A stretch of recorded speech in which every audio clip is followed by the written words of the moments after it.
Selamat berjumpa kembali saudara-saudara yang terkasih di kanal Forum 195. Kanal untuk mengasihi, melayani, memuji, dan menyembah Tuhan kita, Yesus Kristus.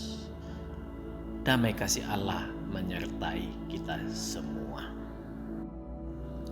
Saudara-saudara yang terkasih, sebelum kita belajar firman Tuhan, kita terlebih dahulu berdoa.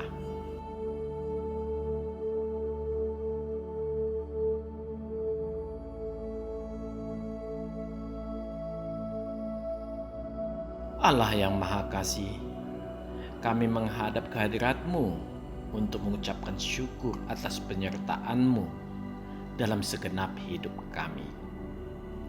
Ya Allah, pada kesempatan ini, perkenankan kami untuk belajar sedikit tentang keberadaan-Mu sebagai Bapa, Anak, dan Roh Kudus. Ya Allah kami, ya Tuhan kami, jauhkanlah pengertian-pengertian yang membuat kami keliru dalam pemahaman kami. Dengan demikian, kami hanya mendapat pengertian yang tulus dan benar. Terima kasih ya Allah. Di dalam nama Tuhan Yesus Kristus kami berdoa. Amin. Saudara-saudara dan para sahabat Forum 195 yang terkasih, kita bertemu kembali di video lepas yang ke-8. Di sini kita membahas satu topik yang sangat rumit sebenarnya, yaitu Tritunggal. Sekalipun sangat rumit, marilah kita tetap belajar, karena ini adalah fondasi iman Kristen. Marilah umat Tuhan yang tulus mau belajar, minimal seperti yang sudah diajarkan oleh para bapak-bapak gereja mula-mula, supaya kita tidak diombang-ambingkan para pengajar sesat.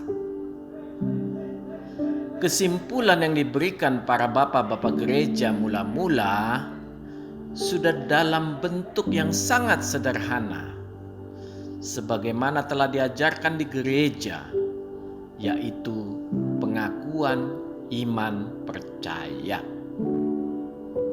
Dan itu selalu kita ucapkan setiap minggu di gereja. Itu sudah lebih dari cukup sebagai doktrin Tritunggal. Janganlah keluar dari pengakuan iman percaya yang disajikan dalam bentuk lain oleh ajaran yang menyesatkan. Karena tujuan pengajar sesat adalah mengaburkan Alkitab dan pada suatu saat akan membuat doktrin baru. Sasaran para penyesat hanya ada dua sebenarnya: mengingkari pengakuan iman percaya sebagai fondasi iman Kristen dan mengaburkan Alkitab. Disadari ataupun tidak disadari oleh para penyesat, semua bermuara kepada peniadaan Allah kita. Semua berasal dari antikristus. Dengan ini saya berpesan, buatlah pengakuan iman percaya menjadi rema di dalam hatimu, dan bacalah Alkitab untuk melihat betapa besar karya Tuhan Yesus Kristus di dalam hidupmu. Marilah kita belajar mengenai latar belakang mengapa Tritunggal menjadi fondasi iman Kristen. Segala puji dan syukur kita kepada Tuhan, kita sekarang sudah dapat memahaminya dengan relatif lebih mudah kita sudah dapat mengenali kebagaimanaan Allah kita. Semua dilakukan oleh para bapak-bapak gereja mula-mula. Sesungguhnya lah, sekali lagi saya katakan, sesungguhnya lah beban para bapak-bapak gereja mula-mula pada saat itu amatlah berat, amat sangat berat. Mereka mengalami serangan dari dalam, dari rekan sekerjanya sendiri. Mereka mengalami serangan dari luar, pengaruh bidat-bidat, sekte-sekte, tradisi, dan ajaran Helenisme. Mereka harus memberikan jawaban sekaligus pegangan kepada umat. Suatu tanggung jawab yang tidak mudah, karena merupakan sebuah pertanggungjawaban iman kepada Tuhan Yesus Kristus berdasarkan segala yang diajarkan para guru mereka, baik kepada murid para rasul maupun langsung kepada rasul Tuhan. Karena sebagian para bapak-bapak gereja ada yang hidup di masa kecilnya dikala Yesus Kristus mengajar muridnya. Dan para bapak-bapak gereja inilah yang menjadi murid para rasul Tuhan dan meneruskan ajaran-ajaran rasul Tuhan kepada murid-murid mereka selanjutnya.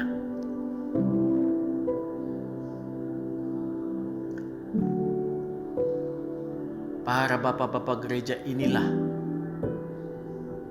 yang mengalami peristiwa ataupun memiliki kedekatan waktu sejarah dengan peristiwa. Janganlah kita yang hidup sekarang sedemikian mudah terkesan melecehkan bapak-bapak gereja. Jangan. Segala yang dilakukan para bapak-bapak gereja mula-mula hanya mencari cara ataupun formulasi untuk membantu orang Kristen untuk lebih mudah memahami Allah. Bapak-bapak gereja tentunya tidak memaksudkannya sebagai syarat masuk surga. Mereka sangat paham Alkitab dan sangat paham maksud Allah mengutus Yesus Kristus. Dengan memahami keberadaan real, hakikat Allah sebagai Bapa, Anak, dan Roh Kudus, maka tidaklah mungkin lagi orang Kristen keliru dalam mengenali Allahnya, sehingga tidak bisa diombang-ambingkan rupa-rupa pengajaran. Memang tokoh-tokoh di balik ini seolah menampakkan sebuah tujuan yang kelihatannya mulia, supaya orang non-Kristen mampu memahami, mencerna, dan mau masuk agama Kristen. Suatu langkah yang tampak mulia tetapi keliru, karena hanya Allah lah yang memanggil. Dengan ketidakpahaman ataupun dengan suatu maksud yang keliru atau sengaja membuat keliru tentang pengakuan iman percaya, maka yang terjadi adalah seperti membayangkan menolong seseorang lepas dari lubang buaya dan memasukkannya ke kandang singa.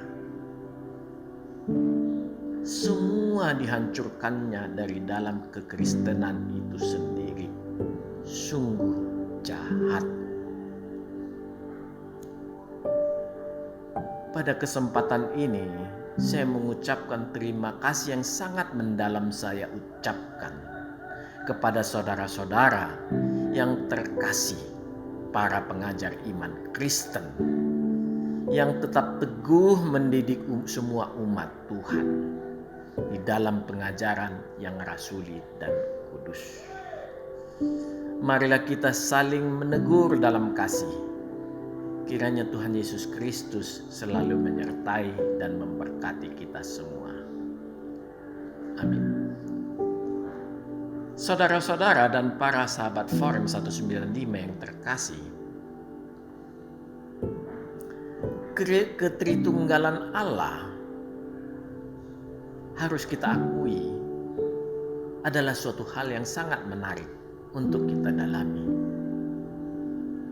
Di dalam sebuah perenungan rohania yang khusyuk, sebenarnya untuk memahami ketritunggalan Allah membuat kita merasa semakin dekat dengan Allah. Kita merasakan Allah bukan sekedar hanya di dalam persekutuan roh kita dengan roh Allah lagi,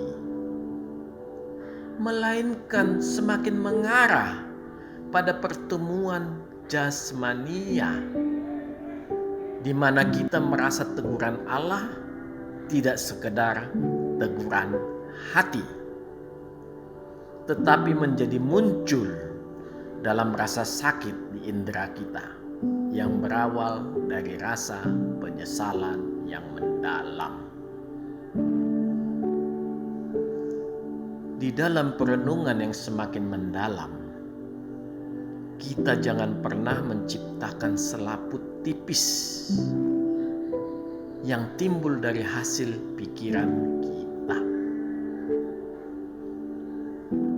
dan bisa membuat manusia berada dalam keadaan kondisi intrans, tidak sadar, kesurupan, sehingga bisa menghasilkan suatu kesimpulan yang sangat dan sangat keliru. Bebaskanlah rohmu untuk pengenalan yang mengarah ke kesempurnaan. Tetap di dalam permohonan pengudusan Roh Kudus Allah. Allah akan menunjukkan dirinya kepada kita sejauh yang mampu iman kita menanggungnya. Allah sedemikian besar. Dia akan memampukan kita untuk lebih mengenali Dia sejauh yang Dia izinkan. Inilah persekutuan roh. Allah tahu batas roh kita. Persekutuan dengan roh Allah tidak akan pernah membuat manusia menjadi tidak sadarkan diri. Karena roh Allah adalah sumber segala hikmat. Roh hikmat hanya bisa dirasakan di dalam kesadaran penuh untuk memahaminya. Roh hikmat akan membawa kita masuk ke dalam kemahamuliaan Allah. Roh kita dan roh Allah dalam keadaan sadar bersekutu. Roh Allah di sini jangan pernah diartikan selalu yang ada di langit sana. Tidak, jangan begitu. Roh Allah di sini adalah Roh Kudus yang juga ada di dalam hati kita. Dia Allah. Dia yang akan mengenalkan kebagaimanaan Allah kepada kita. Bukan dalam ketidaksadaran. Bila ada orang mengatakan bertemu dengan Allah dan membuat dia meronta-meronta dalam ketidaksadaran, hanya ada dua kemungkinan. Yang pertama, kehadiran Allah membuat iblis di dalam dirinya tidak tahan.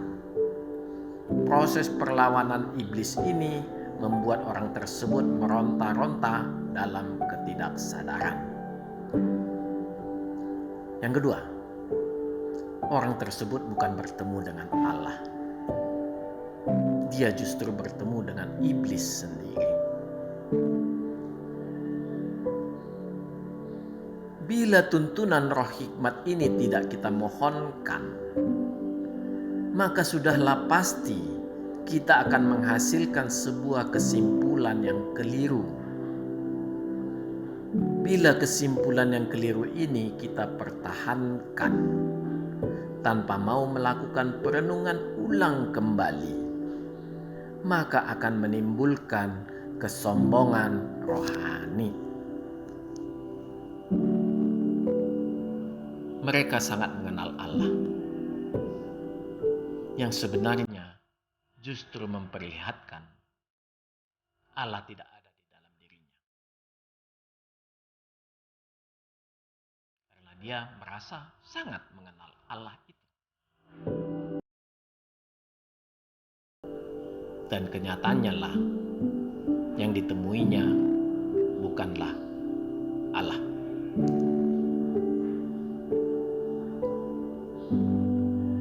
Selaput tipis ini memang sangat banyak menjatuhkan manusia dalam kemurtatan. Sama halnya dengan yang dialami Lucifer. Selaput tipis yang dia ciptakan sendiri di dalam pikirannya membuat dia mengkondisikan dirinya bahwa dia hanya selapis tipis di bawah anak Allah yang maha kudus. Bagaikan kurva asimtot matematis, bisa kita katakan, it's very near, but not touching. Never and ever touching. Tidak pernah dan tidak akan pernah menyentuh substansinya. Pengkondisian kurva ini hanya mampu dikendalikan Allah melalui logika matematis. Kurva asimtot matematis dalam fungsi perjalanan iman manusia akan berakhir pada kesempurnaan. Dan itu artinya mustahil. Tidak akan pernah terjadi. Itulah kurva asimtot matematis. Kesempurnaan itu digenapi di dalam proses pengudusan oleh Tuhan Yesus Kristus. Segala limitasi, segala pembatas tidak berlaku bagi Allah di dalam kemahamuliaannya. Yang tidak mungkin di mata manusia adalah mungkin di dalam Allah.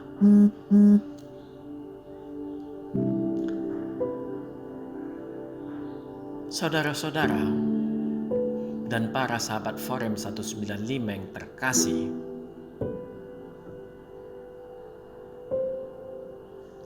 di awal dari segala sesuatu, yang berawal dari waktu Allah sendiri, yang hanya Allah sendiri yang tahu, beradalah Allah. Sesuatu yang tidak bisa dimengerti siapapun kecuali oleh dirinya sendiri. Dia sedemikian rupa sempurnanya di dalam dirinya sendiri yang tidak bisa kita bayangkan. Dialah sumber dari segala sumber tentang apapun. Sebagai sumber dari segala sumber, segala keberadaannya memungkinkan untuk menghasilkan rangkaian apapun. Di dalam segala sesuatu, di dalam segala hal, dan juga di dalam segala peristiwa.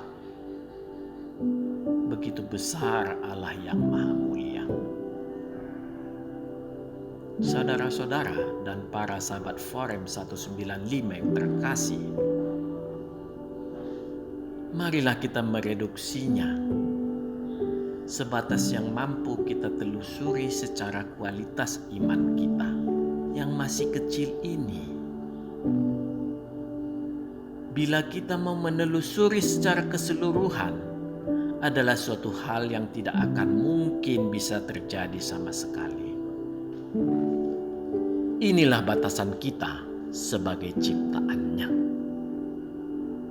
Di luar yang kita pahami, sangat tidak terhinggalah keberadaan dan kebagaimanaan Allah.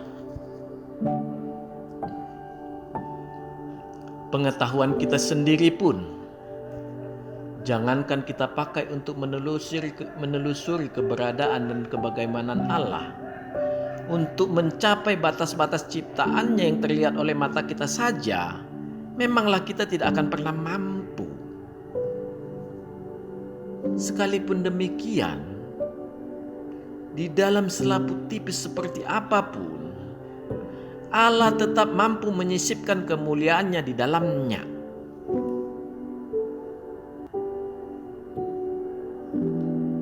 Bila kita melihat penggambaran, keberadaan, dan kebagaimanaan Allah dari Alkitab, tampaklah Allah kita memiliki karakteristik yang membentuk kemahamuliaannya. Dia maha kekal, maha adil, maha kudus, maha kasih, dan maha kuasa. Berdasarkan kesaksian Alkitab, kita dapat menyimpulkan Allah kita adalah Allah yang baik di dalam perspektif kebaikan yang kita kenal. Ini dapat kita lihat ketika Dia mengekspresikan dirinya, ketika menciptakan segala sesuatu di dalam kesempurnaannya. Begitu indah dan sempurna. Di dalam kelengkapan di dalam dirinya, sebagai sumber segala sumber, Dia memiliki segala sesuatu di dalam seluruh keperluan dalam skala mata manusia. Kepenuhannya di dalam dirinya sendiri ini hanya mampu kita lihat sejauh mata batin kita yang diperkenankannya. Segala puji bagi Allah. Alkitab bersaksi, Allah adalah Roh. Roh di sini tidak bisa kita artikan sebagai apapun.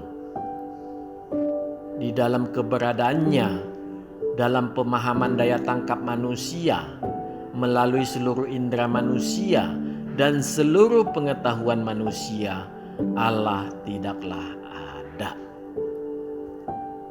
Bahkan seluruh indera kita tidak akan pernah mampu merasakannya. Allah bisa kita rasakan hanya melalui pengenalannya sendiri. Dia bisa kita rasakan hanya dalam persekutuan yang sangat mendalam dengan Dia. Persekutuan di dalam roh dan kebenaran. Roh manusia kitalah yang bersekutu dengan roh Allah. Roh manusia kita adalah roh yang suci yang berasal dari Allah. Manusia merupakan satu-satunya makhluk ciptaan yang sangat unik. Dikarenakan pada manusia dilekatkan identitas ilahi berupa roh manusia. Merupakan jembatan rohani sebagai media penghubung manusia dengan Allah. Roh manusia kita berada di dalam hati. Kita harus membersihkan hati kita, harus mensucikan hati kita. Dengan demikian, roh manusia yang suci ini berada di tempat yang suci. Dia melakukan persekutuan dengan roh Allah di dalam tempat dan cara yang benar.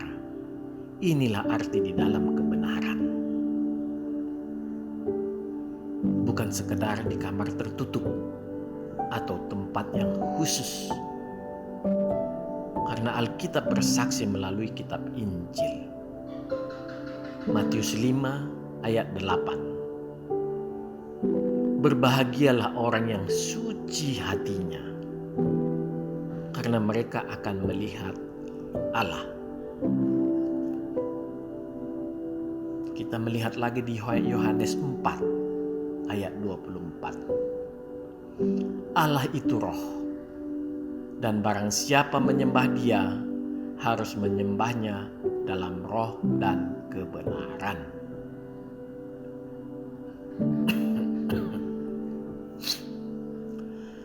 Mengenai roh manusia ini dapat saudara-saudara ikuti di video lepas yang ke-9 yang berjudul Mencari Kemanusiaan Yesus Kristus di kanal Forems 195. Kita melanjutkan lagi. Memanglah tidak bisa kita pungkiri secara nyata, melalui persekutuan yang sangat mendalam ditambah segala perbuatannya, ternyata Allah ada. Dia berada pada suatu tempat atau kondisi atau dimensi atau di suatu tempat yang tidak bisa kita mengerti kebagaimanaannya, di mana seluruh ciptaannya berada di dalam Dia. Di luar dirinya adalah dirinya juga di dalam kemahamuliaannya. Di dalam skala mata jasmani manusia hanya ada ketiadaan belaka, seperti alam semesta tercipta di dalam ketiadaan, juga berkembang di dalam ketiadaan. Tidak seperti balon ketika ditiup, mengembang di dalam udara di luar balon yang kita pegang. Alam semesta mengembang di dalam ketiadaan, di sesuatu yang belum ada. Sesuatu yang belum ada ini tetap berada di dalam Allah. Dalam peneropongan mata batin tampaklah betapa tidak terbatasnya hikmat Allah. Terpujilah Allah yang penuh dengan hikmat kemuliaan. Allah bukanlah materi. Sekalipun di dalam kemahakuasaannya, Dia mampu menjadi apapun. Dia memiliki energi karena Dia adalah Allah yang hidup. Tetapi Dia bukan energi itu sendiri. Saksi Yehova memperspektifkan Allah berupa energi melalui salah satu hipostasis Allah, yaitu Roh Kudus, yang mengatakan Roh Kudus adalah energi aktif Allah. Marilah kita melihat hukum kekekalan energi yang berbunyi, energi tidak dapat diciptakan dan tidak dapat dimusnahkan, hanya bisa berubah bentuk. Berikutnya akan kita lihat Allah membolak-balikkan hukum tersebut. Ini hanya memperlihatkan bahwa Dialah sumber segala hukum. Allah penuh dengan hikmat. Segala hukum yang dikenal manusia diperoleh manusia dari proses pengenalannya atas ciptaan Allah. Allah itu sendiri yang merupakan segala sumber hukum, bahkan sumber segala hikmat. Bagaimanapun bentuk hukum kekekalan energi, tetap harus ada yang memulai, harus ada yang menginisiasi, yang mengawali. Sekalipun berawal dari bentuk materi seperti apapun dan sekecil apapun.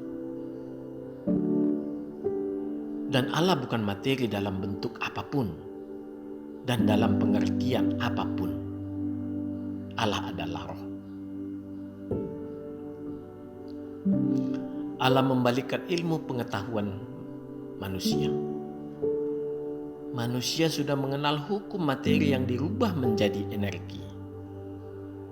Di atas seluruh pemahaman manusia melalui energi, Allah menjadikan materi.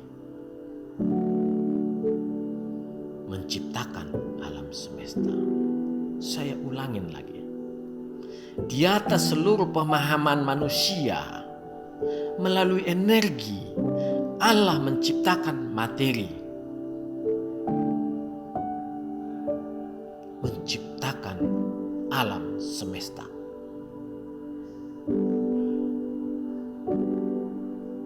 Manusia bisa melakukannya?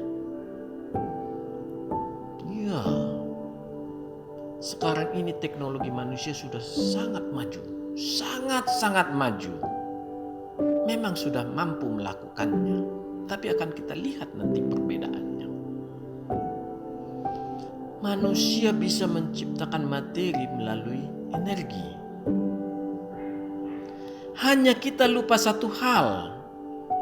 Betapa besar energi yang diperlukan untuk menghasilkan materi tersebut. Energi yang dibutuhkan sebuah kota metropolitan untuk menghasilkan materi sebesar butir gula pasir.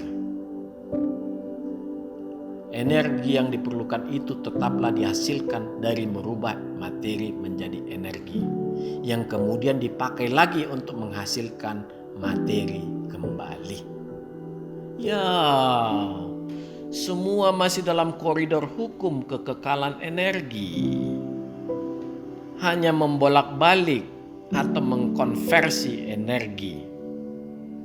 Tidak demikian dengan Allah kita.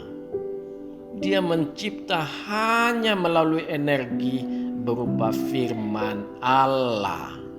Firman yang penuh kuasa.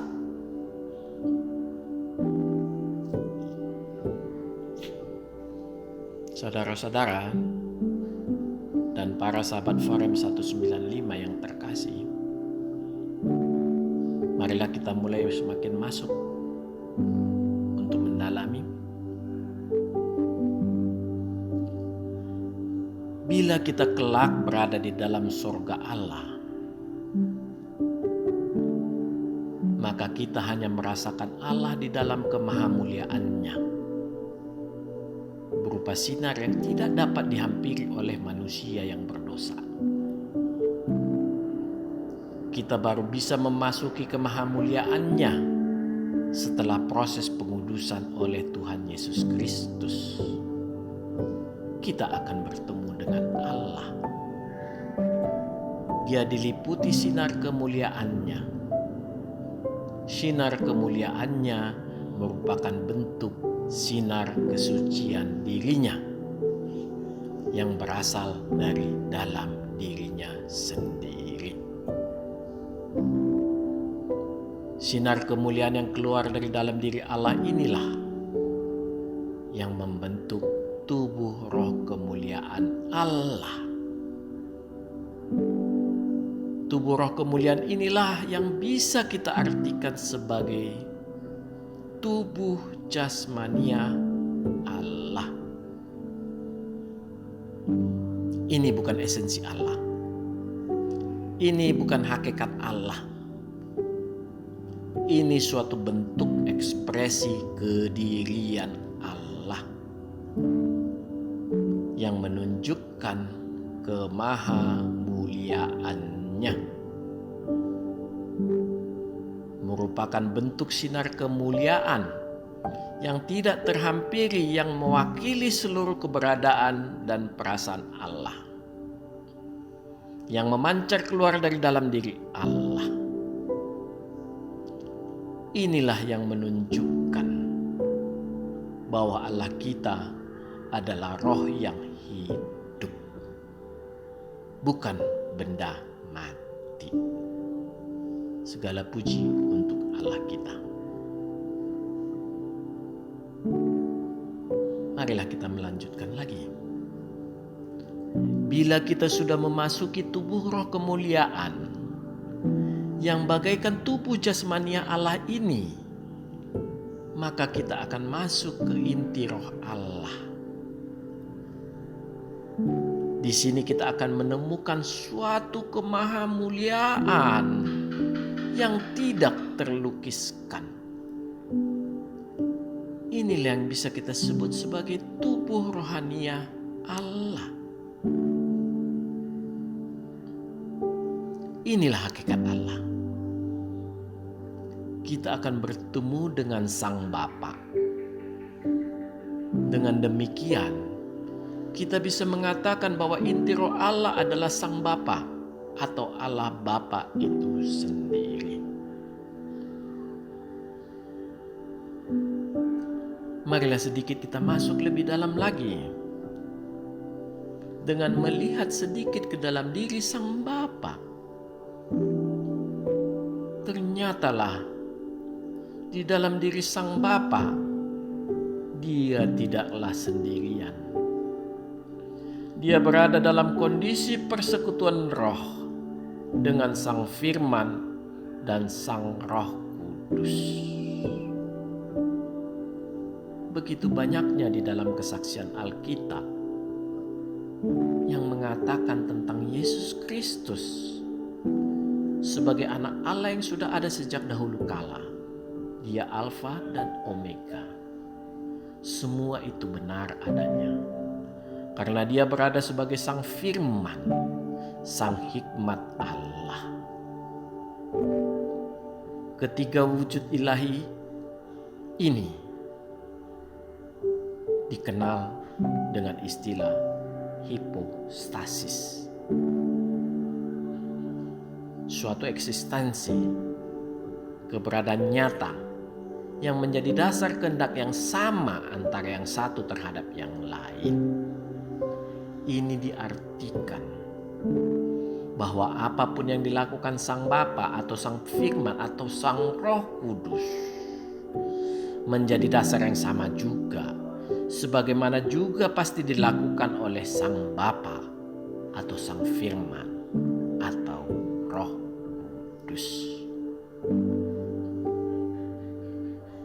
Keberadaan real atau hipostasis yang menjadi dasar sebuah kehendak, yang ternyata juga menjadi kehendak keberadaan real atau hipostasis yang lain.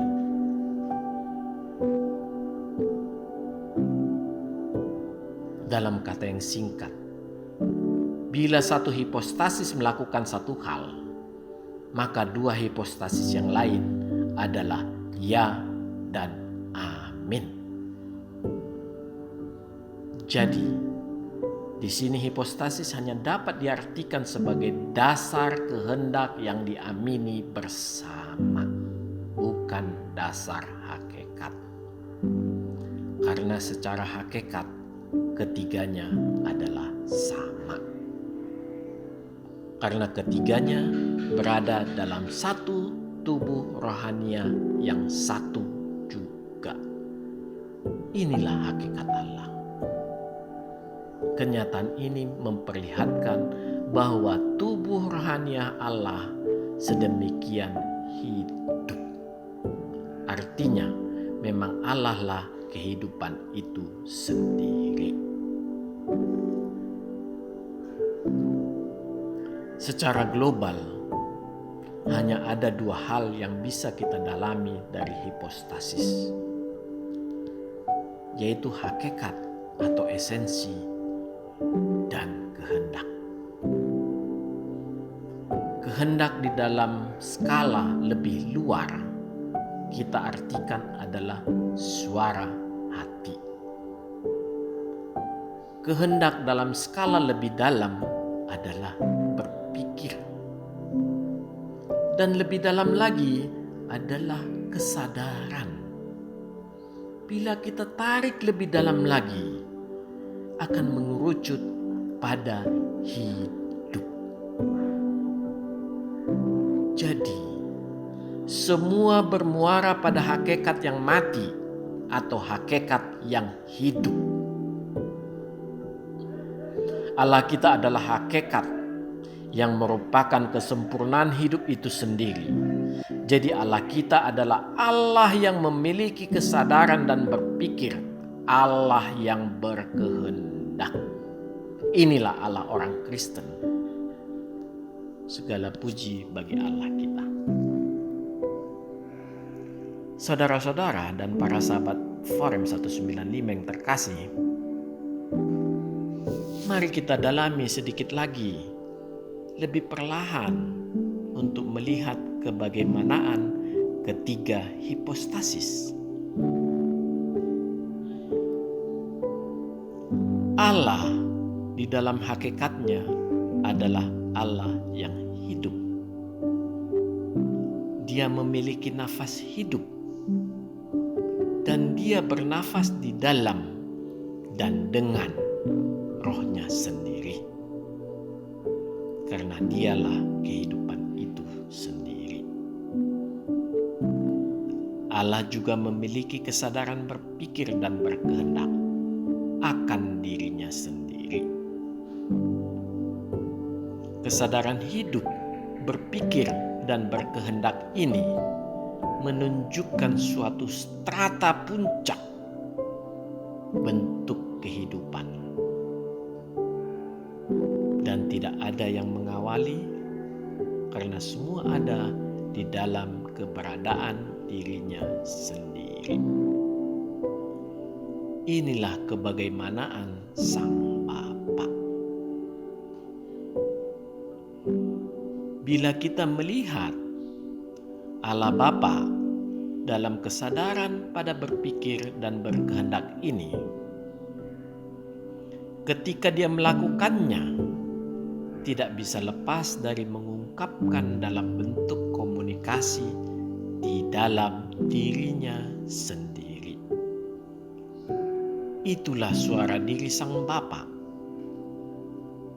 Suara diri atau suara hati Sang Bapa inilah yang kita kenal sebagai Sang Firman. Jadi, memanglah Sang Firman sangat dekat dengan Sang Bapa. Dia berada di dalam pangkuan Bapa. Dia berada di dalam dekapan Sang Bapa. Sang Firman yang berada di dalam Sang Bapa dan selalu bersama-sama dengan Sang Bapa dan selalu melakukan kehendak Sang Bapa. Sang Firman keluar dari Sang Bapa untuk melakukan segala kehendak Sang Bapa. Disinilah Sang Firman kita kenal sebagai anak Allah. Di dalam melakukan segala kehendak Bapanya, dia menyandang hipostasis di dalam kediriannya, menjadi dasar kehendak di dalam segala tindakan. Tampaklah di sini bahwa hipostasis tidak bisa diartikan sebagai pribadi, seperti halnya manusia. Hipostasis atau pribadi harus diartikan sebagai hipostasis atau pribadi Allah. Artinya hipostasis atau pribadi yang hidup. Sang Bapa dan Sang Firman ini merupakan satu rangkaian keberadaan yang saling mengenal dengan sempurna melalui nafas yang juga hidup yang melingkupi Sang Bapa dan Sang Firman. Di atas sudah kita bahas tentang Allah yang kita kenal adalah Allah yang baik, suci, kudus. Dalam segala ciptaannya tampak kemahamuliaannya. Dia menciptakan juga kehidupan dalam kemahamuliaannya. Karena dia penguasa hidup. Hidup yang kudus. Sebagaimana dia juga dihidupi Roh Kudus. Ya, nafas hidup Allah adalah Roh Kudus.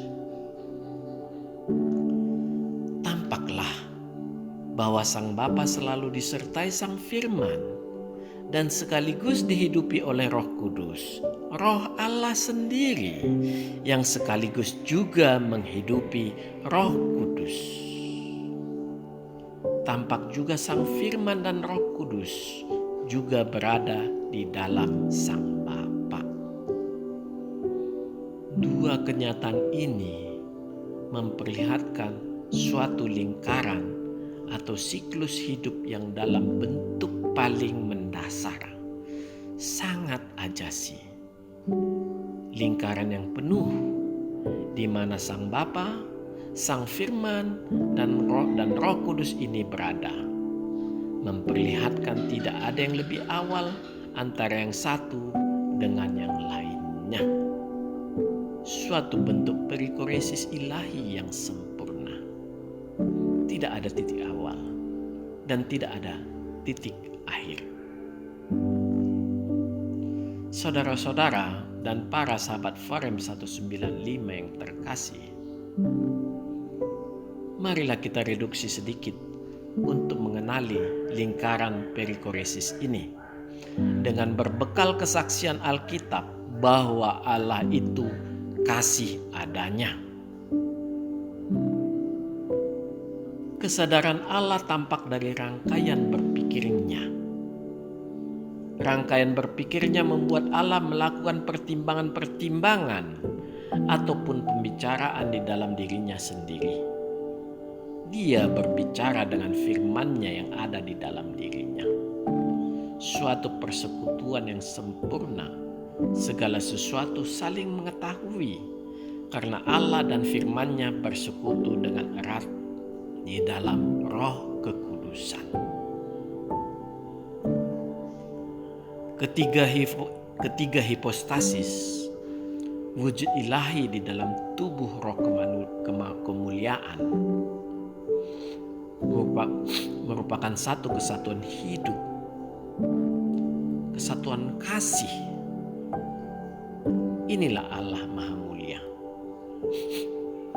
Pengertian hidup di sini adalah masing-masing memiliki hipostasis sendiri di dalam genetik keilahian Allah. Ya, kesatuan kehendak didasari genetika ilahi. Artinya, di dalam genetik keilahian, ketiga hipostasis ini selalu ada dalam satu kesatuan lingkaran kasih yang tidak terpisahkan dan saling menempati atau saling mengisi. Tiap hipostasis memberikan ruang kasih kepada hipostasis yang lainnya. Inilah yang dikenal dengan istilah perikoresis. Dengan demikian, keberadaan Allah adalah asal mula sesuatu. Allah yang hidup, Dia bernafas dengan roh yang ada di dalam dirinya sendiri. Allah berkata-kata berupa firman yang juga ada di dalam dirinya sendiri. Segalanya ada di dalam dirinya sendiri. Memanglah Allah adalah kehidupan itu sendiri. Sungguh sempurna Allah kita. Saudara-saudara dan para sahabat Forum 195 yang terkasih, masing-masing hipostasis memiliki kehendak sendiri, dan masing-masing kehendak itu merupakan kehendak yang sama juga dari hipostasis yang lain.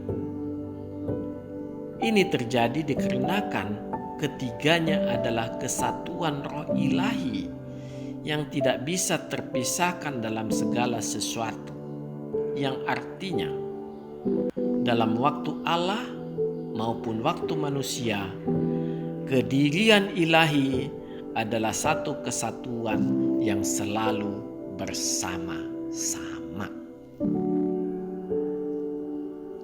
Ketika Sang Firman dan Roh Kudus muncul di dalam waktu manusia, maka ketritunggalan ini tetap dalam satu kesatuan, tetap dalam satu kehendak, yang artinya kehendak Sang Firman adalah kehendak Firman itu sendiri dan di dalam kesadarannya sendiri. Kesadaran dan kehendak Sang Firman ini muncul dan diamini oleh Sang Bapa dan Sang Roh Kudus yang ada di dalam diri Sang Firman juga. Bila Tritunggal kita lihat dalam struktur elementer, yang terjadi adalah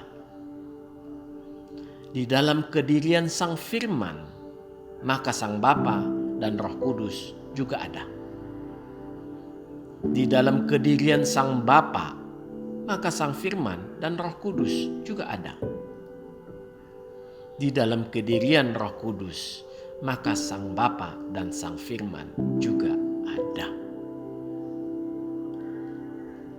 Implikasi dari hipostasis dalam perikoresis yang sempurna di dalam keberadaan kemahamuliaannya berdasarkan kesaksian Alkitab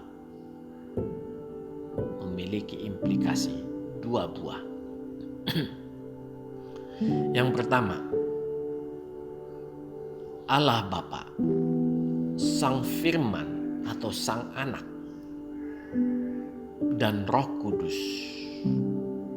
adalah satu hakikat, yaitu hakikat Allah. Hakikat Allah adalah Allah. Yang kedua, Sang Bapa bukan Sang Firman atau Sang Anak. Sang Bapa bukan Roh Kudus. Sang Firman atau Sang Anak bukan Roh Kudus. Bila kita menelisik dalam bentuk tanya jawab,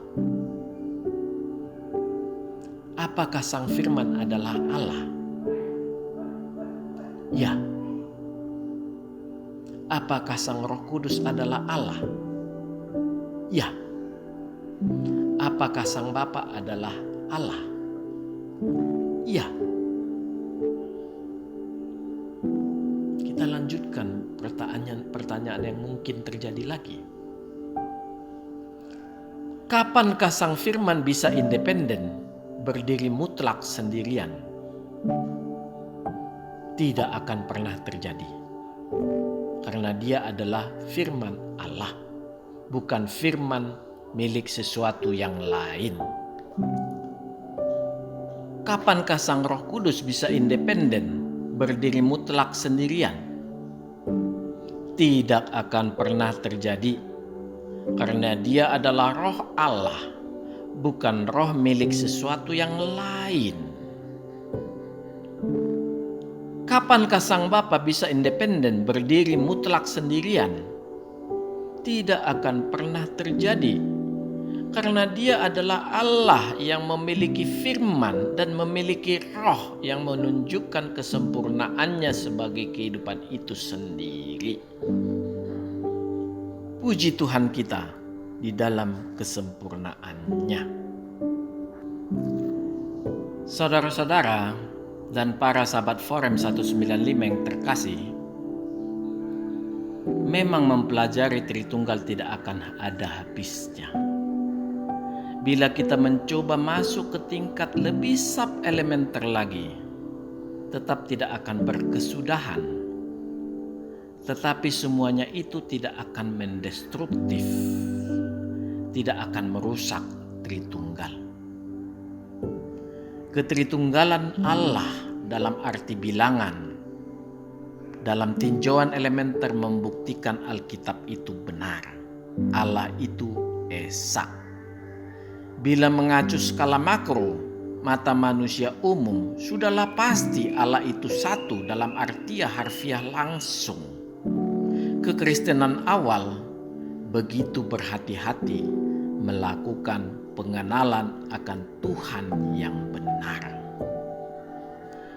Ada satu hal yang memang membuat adanya suatu kelompok yang memunculkan adanya istilah Allah mayor dan Allah minor. Saya memahami mengapa bisa timbul pemikiran seperti ini.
ada 3 hipostasis ilahi berada dalam lingkaran perikoresis kasih.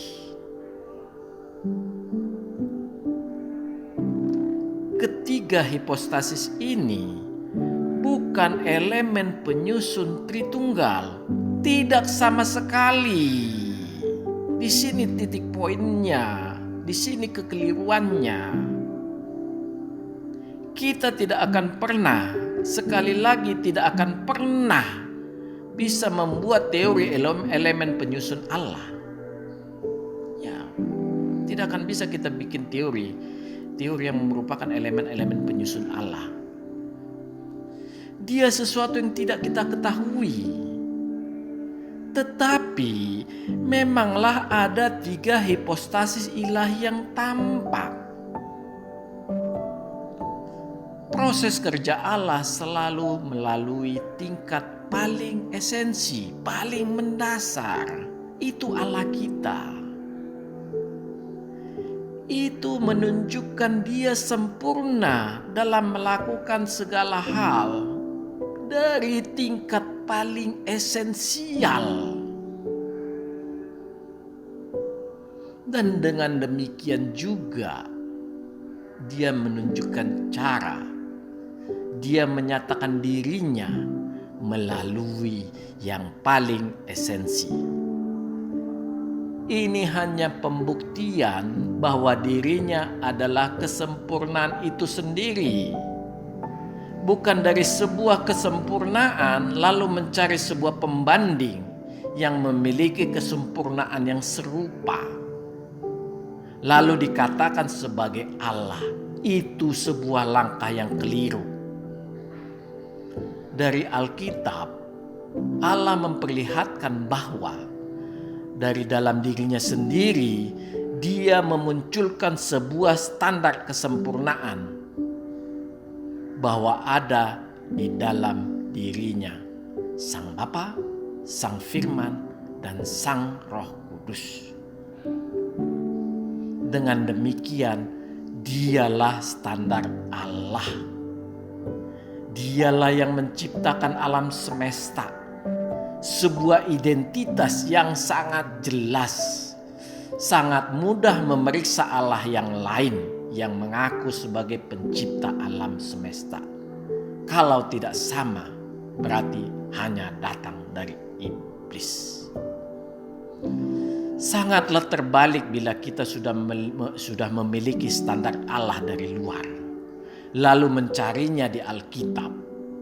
Dan hanya berdasarkan standar dari luar kita mengatakan bahwa saya juga memiliki Allah dengan kriteria yang memenuhi. Tidak, itu sangat keliru. Jangan mereduksi Allah orang Kristen dengan cara seperti itu. Itu sangat sesat. Tetapi kita harus melihat di Alkitab. Siapakah yang dikatakan Allah itu di Alkitab? Seperti apakah Allah di Alkitab itu? Itulah standar yang harus dipakai untuk mengidentifikasi Allah yang lain. Itulah standar Allah yang sesuai dengan kesaksian Alkitab. Saudara-saudara dan para sahabat Forum 195 yang terkasih, mari kita melanjutkan sedikit lagi.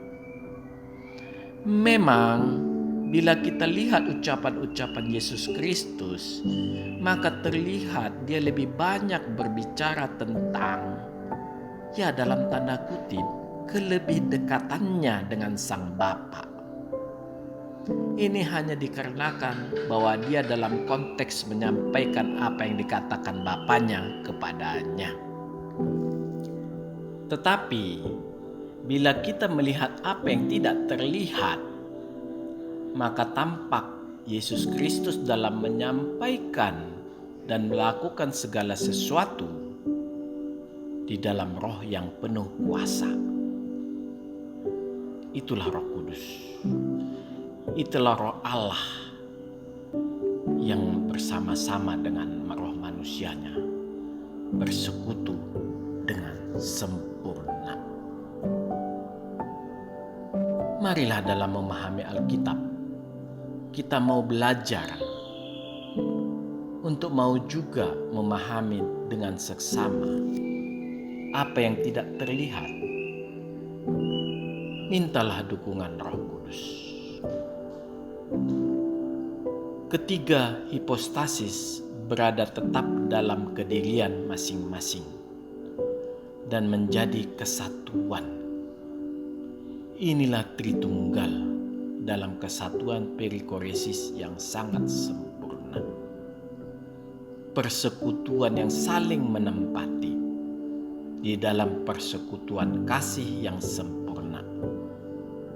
Tampaklah Allah itu Esa. Jangan pernah mengartikan persekutuan sempurna ini membuat mereka menjadi satu dalam artian melebur, menjadi hipostasis tunggal. Tidak sama sekali. Tidak, jangan terjadi kesimpulan seperti itu. Sekali lagi, jangan. Jadi pengertiannya bukan melebur. Karena hal itu bila terjadi memang sangat sesat. Ini hanya memiliki arti bahwa Allah hanya satu hipostasis. Tidak ada Allah Bapa, tidak ada Sang Firman, tidak ada Roh Kudus. Yang terjadi hanya pemakaian istilah-istilah yang berarti menjadi semu yang berasal dari dalam Alkitab. Ini hanya berarti Alkitab juga menjadi tidak ada. Sekalipun pemikiran seperti itu dibungkus dengan tetap memakai istilah hipostasis yang lain, itu tetap hanya Allah yang hambar, yang muncul dengan berbagai banyak penampakan, berdasarkan fungsi, berdasarkan tingkatan, dan banyak lain yang bisa ditulis di sini. Ini mengingkari Alkitab yang mengatakan Allah itu kasih. Memang Allah kita sumber dari segala kasih. Kasih yang saling memberi dan saling menerima. Kasih yang terjadi di dalam tingkat kemahamuliaan yang sangat tinggi. Di dalam skala hipostasis. Di dalam skala kedirian. Di dalam persekutuan kasih yang saling memberi dan menerima inilah Allah memperlihatkan kemahamuliaannya. Kasih yang berkelimpahan di dalam persekutuan ini ditambah hakikat ilahi yang memenuhi segalanya di dalam dirinya sendiri, sudah pastilah merupakan sebuah persekutuan yang tidak bisa dibayangkan. Sebuah persekutuan yang sedemikian gilang gemilang dalam kekudusan. Persekutuan ini memancarkan kemuliaan Allah keluar dari dalam dirinya, menembus tubuh rohaniah Allah, membentuk tubuh roh kemuliaan berupa sinar yang tidak terhampiri yang membungkus tubuh rohaniah Allah. Tampaklah sebuah persekutuan Allah yang dinamis dalam kemahamuliaannya. Jadi bukan persekutuan Allah yang statis dalam kemahamuliaannya. Ini sangat bertolak belakang dengan kenyataan diri Allah bahwa Allah kita tidak statis. Allah kita hidup.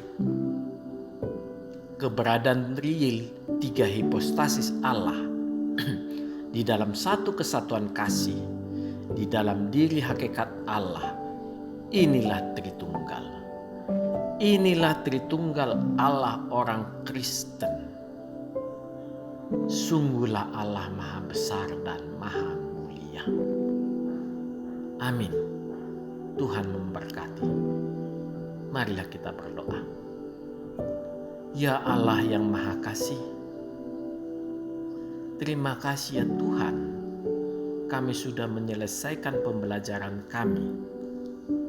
Sungguh pun berat ya Tuhan, tetapi kami sudah lebih memahami lagi tentang Engkau, seperti yang Engkau ungkapkan kepada kami.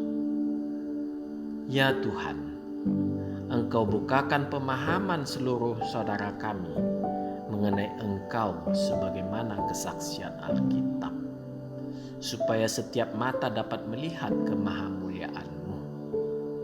Terpujilah nama-Mu selamanya. Di dalam nama Yesus Kristus kami berdoa. Amin. Tuhan memberkati kita semua. Tuhan memberkati negara kita. Saudara-saudara yang terkasih, marilah kita masuk ke saat teduh sejenak.